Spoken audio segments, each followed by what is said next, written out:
কাছাড় উপজেলার 5টি ইউনিয়ন থাকবে বিএনপির প্রার্থীর মানে বাক্সে, আর ওরা জামাতের ওই প্রার্থীর বাক্সে যাবে অনেকগুলো ইউনিয়ন, তার প্রায় দুই গুণ 3 গুণ ইউনিয়ন তার একদিকে যাচ্ছে। মাদারীপুরে সেখানে আছেন আমাদের সহকর্মী ফরিদ উদ্দিন মুফতি।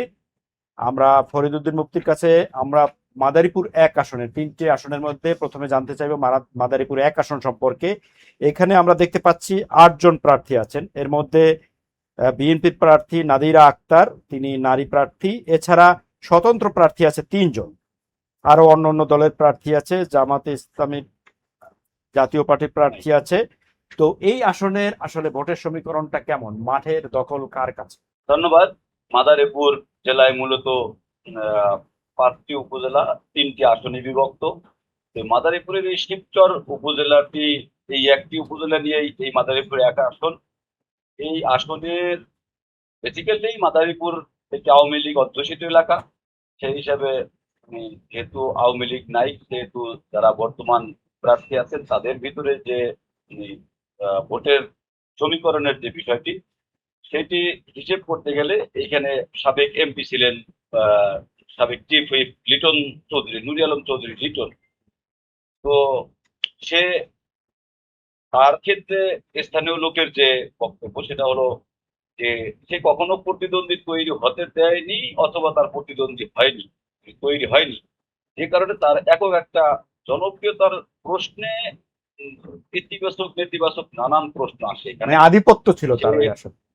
জি, একক একটা আধিপত্য ছিল, সেই আধিপত্যে সে যেভাবেই হোক তার অস্তিত্বটা ধরে রেখেছে। তো এই অবস্থা বর্তমানে যে আছে, এই আসনে প্রার্থী আছে, তাদের ভিতরে উল্লেখযোগ্য যে প্রার্থী আছেন তাদের ভিতরে বিএনপি প্রার্থী নাদিরা আক্তার ওরফে নাদিরা মিঠু চৌধুরী।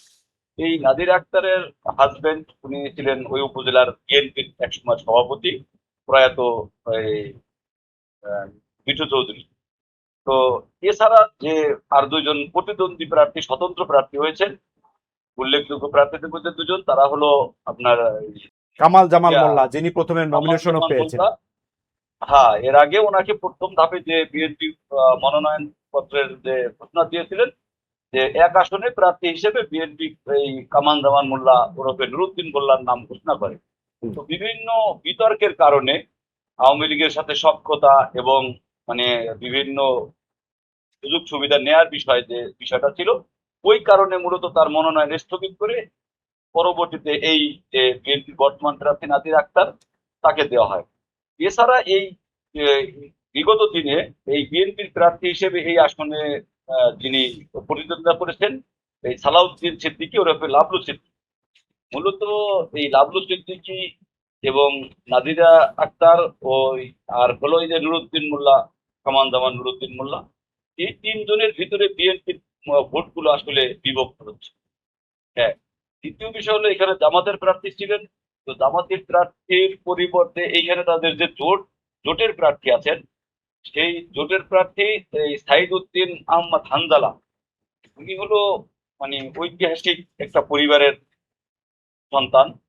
হম এই হাদি শরিয়তুল্লাহ 7ম বংশধর উনি। এই মাদারীপুর জেলায় এই 2 পীর বংশের 2জন প্রার্থী আছেন। একজন হলো মাদারীপুর 2 আসনের এই আলী আহমদ চৌধুরী সাহেব, এবং এই 1 আসনে আছেন ওই যে দুদু মিয়ার যে পরবর্তী বংশধর, হাজি শরিয়তুল্লাহর যে পরবর্তী বংশধর, সেই হানজালা। প্রার্থী হিসেবে সে যথেষ্ট পরিমাণ স্ট্রং প্রার্থী বলা যায়, এবং প্রতিদ্বন্দ্বিতা হলে তার সাথে একটা ধর্মীয় যে ভোট ব্যাংকটা আছে সেইখানে তার বড় ধরনের প্রভাব থাকবে এখানে। সেই দিক থেকে হিসেব করলে এখানে যে আলোচিত ব্যক্তিত্ব প্রতিদ্বন্দ্বী হিসেবে যা আলোচনা আছেন, বিএনপির 3 জন, আর হলো আপনার এই জামাতের যে জোটের প্রার্থী হানজালা, চতুর্মুখী প্রতিদ্বন্দ্বিতা হবে আপনি মনে করছেন? চতুর্মুখী প্রতিদ্বন্দ্বিতা হবে। এছাড়া আরো যে বিষয়টা আছে এখানে আপনার এই কিসের ট্রাক মার্কার যে প্রার্থী গণ অধিকার পরিষদের রাজীব মোল্লা, উনি আজকে একটা সংবাদ সম্মেলন ডাকছেন এই সাবেক চিফ হুইপ সম্পর্কে এবং নির্বাচন সংক্রান্ত, সেটা একটু পরেই শুরু হবে। তো সেই অভিযোগে আসলে কি কি প্রসঙ্গ উঠে আসবে সেটা এখনো জানা যায়নি বা বলা যাবে না। তো এই আসনটায় মূলত যে যদি কোনো না কোনো ভাবে যে কথাগুলো শোনা যাচ্ছে সেটা হলো যে চিফ হুইপ বিটন চৌধুরী কোনোভাবেই চাইবে না যে বিএনপির প্রার্থী এইখানে বিজয়ী হোক, অথবা সে এইখান থেকে ওই যে স্বতন্ত্র প্রার্থী যিনি আছেন নুরুদ্দিন কামাল জামান মোল্লা। জি, ওই ডাকনাম নুরুদ্দিন মোল্লা, উনি জনপ্রিয়তার দিকে এবং মাঠ দখলের জায়গাটা যেভাবে সেট আপ দিয়েছে, সেই হিসেবে এই জায়গাটায় তার একটা বড় একটা আধিপত্য চলছে বর্তমানে। তো এই দিক থেকে বিবেচনা করলে তুলনায় যে ভোটের যে সমীকরণ, সেই সমীকরণে এইখানে চতুর্মুখী যে মানে এই প্রতিদ্বন্দ্বিতা, এটা ব্যাপকভাবে কাজ করে। আচ্ছা, আমরা যদি মাদারীপুর 2-এ যাই, এখানে আমরা দেখলাম যে এখানে কমপক্ষে 8জন প্রার্থী আছেন। জাহানদার আলী মিয়া, তিনি হচ্ছে বিএনপির প্রার্থী। এছাড়া খেলাফত মজলিসের প্রার্থী আছেন, কল্যাণ পার্টি আছেন, ইসলামী আন্দোলনের প্রার্থী আছেন, স্বতন্ত্র আছেন কমপক্ষে 2জন, জাতীয় পার্টির প্রার্থী আছেন। তারপরে বাংলাদেশ সমাজতান্ত্রিক দল মার্ক্সবাদী, তাদের প্রার্থী আছেন। তো এই আসনের পরিস্থিতি কি? মূলত মাদারীপুর 2 আসনের এই রাজৈরের কয়েকটি ইউনিয়ন, রাজৈরের পুরা রাজৈর উপজেলা এই মাদারীপুর সদরের কয়েকটি ইউনিয়ন মিলে হলো এই মাদারীপুর 2 আসনটি। এইখানে সাবেক এমপি ছিলেন আহ, সাবেক নৌ পরিবহন মন্ত্রী শাহজাহান খান। আর এইখানে আর এক প্রভাবশালী আওয়ামী লীগের প্রভাবশালী নেতা ছিলেন আফমা বাহাউদ্দিন নাসিম, আওয়ামী লীগের জয়েন্ট সেক্রেটারি। এই দুইজনে এই স্থানীয় একটা মানে কি চলতো, প্রতিদ্বন্দ্বিতা চলতো।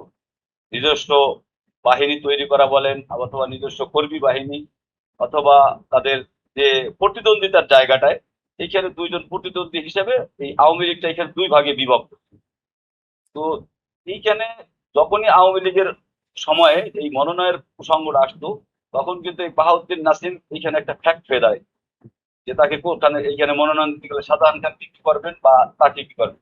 এই দুইজন যেভাবে তাদের নিজস্ব একটা তৈরি করতে, ভোট ব্যাংক তৈরি করতে যেভাবে প্রতিদ্বন্দ্বিতা নেমেছে, সেই হিসেবে এইখানে যে যে জনগণরা বা এইখানে কর্মীরা যারা ছিলেন, তারা কিন্তু এখন বিভিন্ন ভাবে কেউ পালানো আছে, অথবা কেউ মানে আহ, আত্মগোপনে আছে। এই যে জায়গাটা, সেইখানে এখন বিএনপির যারা কর্মী বাহিনী আছে তাদের সাথে কোনো না কোনো ভাবে তারা কেউ মিশতে গেছে, কেউ মেশার চেষ্টা করছে। তো সেই ক্ষেত্রে এইখানে যে মানে ভোটের রাজনীতির যে জায়গাটা, সেইখানে এইখানে বিএনপির যে প্রার্থী জাহানদার আলী জাহান ভাই, তার মানে প্রতিদ্বন্দ্বী হিসেবে এইখানে মিল্টন বৈদ্য আছেন। উনি বিএনপির কেন্দ্রীয় নেতা, এবং উনি হলো হিন্দু বৈদ্য ঐক্য পরিষদের হলো একজন মেম্বার। হুম।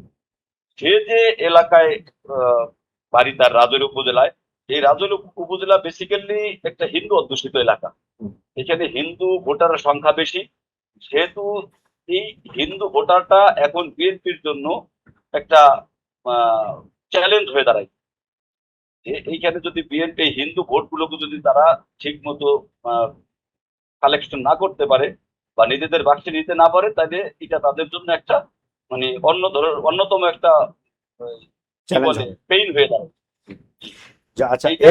আর আচ্ছা, আমরা যদি মাদারীপুর 3-এ যাই, সেখানে দেখছি আমার প্রার্থী সংখ্যা কম, 5জন প্রার্থী আছেন।